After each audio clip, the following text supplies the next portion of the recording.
Okay, so today's a big day. After a couple of months of putting this Dana 60 in and out from under the Jeep, a lot of welding, a lot of moving things around, figuring out how things fit. Today we're really going to start with step one. I have the arms for my 3-link are all built, foo-fooed up with some basic Rust-Oleum primer. My 3-link suspension is sitting here that I designed myself. You know, the band's got a track bar, a couple of lowers, an upper 3-link, and then a steering arm that's going to go on later. So we're going to focus on these 4 bars and how they focus the axle. We're going to put those bars on that Jeep and all the mounts that we have on the Jeep and the axle that we've welded. So we're going to come over here and I'll show you where we did a lot of work. So we cut all the old brackets off. I had all these temporary brackets tacked on there. Arctech truss here. This is where the 3-link goes. Notice the adjustability. This is going to come into play later when we start talking about anti-squat and anti-dive in the front, how you can adjust this up and down. So this is an important piece. And getting this in a place where under the Jeep it could flex up without hitting anything was quite the trick. We put new really heavy duty brackets with the right angle on it. We've got our track bar mount put on here. Got this bracket over there. There's still a couple little things we got to do.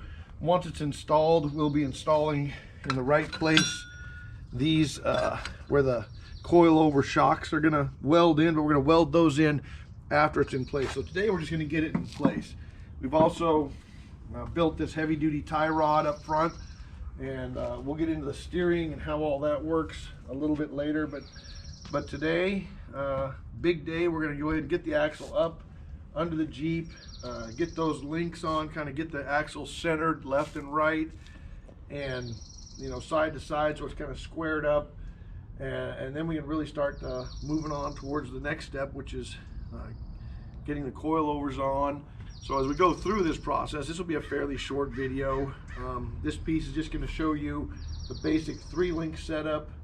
I need to show you a couple of places on the Jeep. So the Jeep is kind of jacked up and lifted up here, and that's because back here on the frame, here is where the lower arm mounts on my old trusty Rubicon Express belly pan, and then here's the new mount, and you can see it's up high up here. And when we take these blocks out and we drop that down, this is going to be right up level with the bottom, because what they tell you is that you want your 3-link to be as high and as parallel as possible, and you need a minimum of, you know, sort of 10 inches separation between this hole here and this hole up here on the bottom links and the upper links. And that's because that distance there keeps the axle twisting, you know, front to back as you're wheeling. And you get that 10 inches. Basically, you take the tire size you're going to do and divide it by 4, and they say that's the rule of thumb. So you have a 40-inch tire, you need at least 10 inches of separation. I get 10 inches at the lower, 11 inches, and then 12 inches, so the more the better.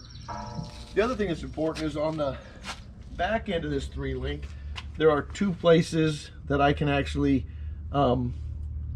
install the the frame end of the 3-link. So I can install that up here, and that's what I'm doing initially, because that's kind of what I've read should be ideal. And then I can also install it here.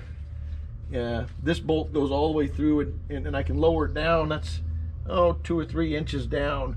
So I have 2 different places here, so I can adjust the angles that I have that 3-link set up, both on the axle end and here, and that's going to change things called anti-squat and anti-dive. And one of these days we're going to go through, once we get this all built, and sort of move these up and down into the extreme positions and show you what that really means to your suspension when you're 4-wheeling, which should be a cool experiment. But right now we're going to put it in the top, and then we're going to get the axle set up under there. And that's today's project. Get this video posted and say, you know, once I get all my other little bracketry welded on here for the sway bar and for the bump stops, then we'll move on to, you know, how we're going to tune the shocks and how we're going to select the spring rates and you know, a few other things. And I'm going to spend another video about just how the steering was all designed and how that came out. And it all took a lot of trial and error. So that's the video for today. We're gonna get busy and start putting links on. Okay, something I wanted to show you that's really cool. When you have these arms that are all bent, and you know, if you use a left hand, right hand, if it was straight, you can just roll it in and out like a tie rod. And you know, like the tie rod in front, I can just twist it and make it longer and shorter. This I can't turn in a circle because it's all bent. So Poly Performance makes these super cool joints where, as you turn this nut on either end, I got one on either end, it extends this out and that out, and then you can do your adjustment at either end without having to roll the whole bar. And then when you're done, you tighten this bolt down, it clamps the shit out of it, and that's what holds it in place and serves as your locking nut. I really like these because they allow you, if you also look, I'm using Johnny joints on this end, which will allow things to rotate. But on the back end, I've got a Poly Performance joint here that has this rubber bushing. The rubber bushing will always spring back to its normal position. So when you adjust this bar where you want it, as you cycle through and up and down, it always comes back where you want it. So you don't have these things where these start to flop over this way or flop over that way. They're always sort of on one end secured by the rubber bushing that keeps it from twisting. And on this, you know, on both ends, you can adjust it in and out to get the desired length. As I adjust this out, it adjusts my pinion angle up and down, which is one of the things that's important to be able to do in a suspension. So I can, you know, so on the lower arms, I just went with a jam nut on this end, and on the upper end, I use this nut to adjust the final back and forth so that I get my alignment just right. So I can adjust these two on the bottom, and that lines my axle up perpendicular this way. I can adjust it on top. That tilts it forward and back so I can get my pinion angle just right. And pretty cool product that they're selling. Between the rubber bushing and these adjustable joints that you weld in. Cool. Okay, well, good. So now, it didn't take long once after months of work to get the arms in place. So now you can see these are my lower arms, and they got a little bend in them here. Bent those with one of those Harbor Freight things, but you want to keep these. So again, rubber bushings on this end, and Johnny joints on this end. This end I use jam nuts, and this one I have this dual adjuster nut. So as I adjust this nut, it'll shorten or lengthen that arm on both sides. And so the next thing we're going to do is square it up. So functionally, this one and that one keep the axle same distance from the Jeep and square for alignment purposes. The top one prevents the axle from rolling back and forth, and as you adjust this in and out, adjust your pinion angle up and down. Here's your track bar. It's connected to the frame on the other side and to the axle on this side, and it keeps your axle from going this way. So you have all full control with the 3 links plus the track bar. They call this a 3-link suspension, and you notice it actually has 4 links. It's 3 links plus the track bar. When you go to a 4-link suspension, like a double triangulated, you won't have this track bar, but in the front, generally people find that this 3-link with the track bar is a really good setup. You know, track bar prevents it from moving left to right. Now, as this cycles up and down, the whole axle kind of swings back and forth with the arc of this circle, and you got to account for that. And as it goes up and down, your pinion angle will change. One of the things we'll talk about later is, depending on where I located this upper arm. So I've got this upper arm almost dead even with the lower arm as far as how far back it is.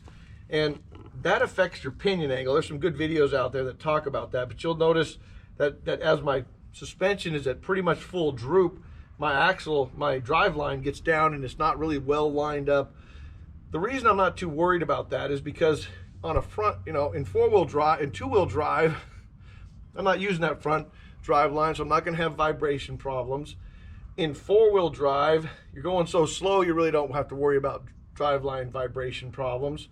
And this sort of setup where you're a little bit longer and even, so if I'd moved this one forward and made a shorter upper arm, what would happen is it would sort of tilt that up a little bit more. Or if I lowered this down closer to here, you would get the pinion pointing more at the transfer case. But ultimately, when you start talking about anti-dive and you're climbing hills, the theory is that the trade-off of not having your pinion lined up versus the trade-off of how well you climb and how much that front end is going to rise as you climb and dive as you go down, this setup helps that issue a lot more than the trade-off is to do it this way. Now we're going to experiment with that once we get this together, and we'll move this arm around and or this upper arm up and down and test that theory and see how it works. But for now, this is where we're going to start. This is what we've read on Pirate and elsewhere. So that's it, and this will be my update for sort of like the axle is pretty much built, done, installed, and the suspension system is built, which I think is pretty cool. Next update will be sort of about the steering, and then we'll get on to shocks and tuning. Okay, so using laser levels, regular levels, rulers, we've ensured that the axle is sort of square to the Jeep frame. We used reference points that we knew were the same on both sides, measured back, measured to the sides. We've got it sort of left and right centered. This is close to where it'll sit at ride height, because it will, because the track bar will shift this way and this way. We'll do some final adjustments once we get it all dialed in, but we're probably closer than the 1/8 or 1/16 all ways. Now what we're going to do is cycle the suspension up and down and make sure we don't get any binding. So I do that with my handy lift here, and so you can see, cycle it up and more. Okay, and now I'm well beyond full droop, so I'm good there. And then got my safety lock here, I'll let out. Let this out and we'll let that down. We'll go all the way down to full compression. Now later what we'll do is we will sort of articulate it, but we're going to do that once we get the shocks hooked up without the spring. We'll do the articulation to make sure nothing's binding up. So right now we're just kind of letting it go all the way down until it's really full compression. And Matt, can you see if that tie rod just hit? Oh, tie rod just hit? Okay, so. Right here on your tower. Where?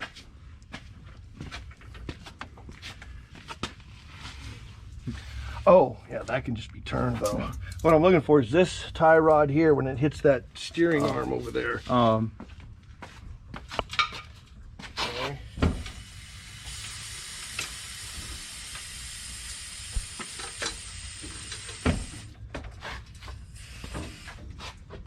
Okay.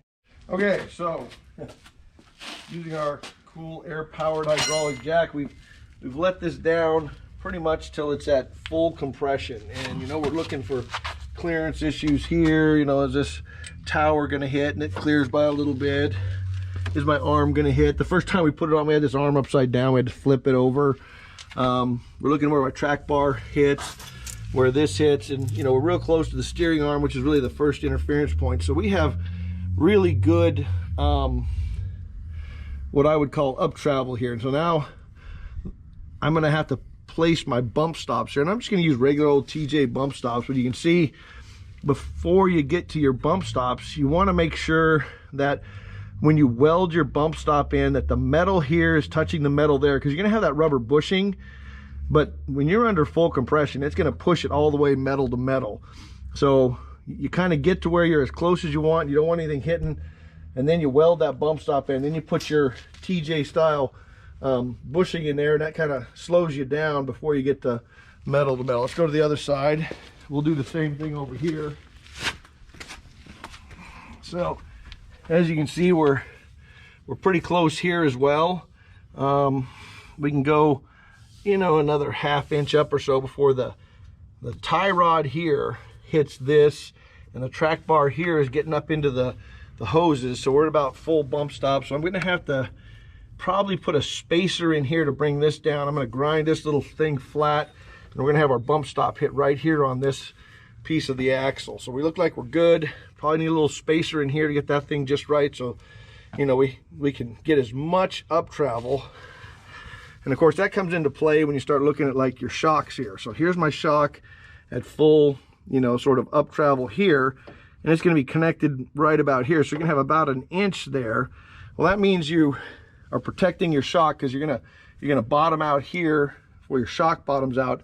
And then when you're articulating, this side's gonna come up a little bit higher. It's gonna, as that angle comes, you'll get a little bit more push on there. So you need all that little extra clearance to protect those expensive coilover shocks as well. So everything's looking good and lining up really well.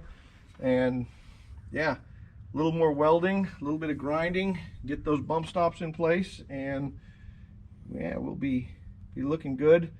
Then we'll have to do brake lines and a new front drive line and get my exhaust system routed, and we'll be about where we need to be to start driving it. Thanks.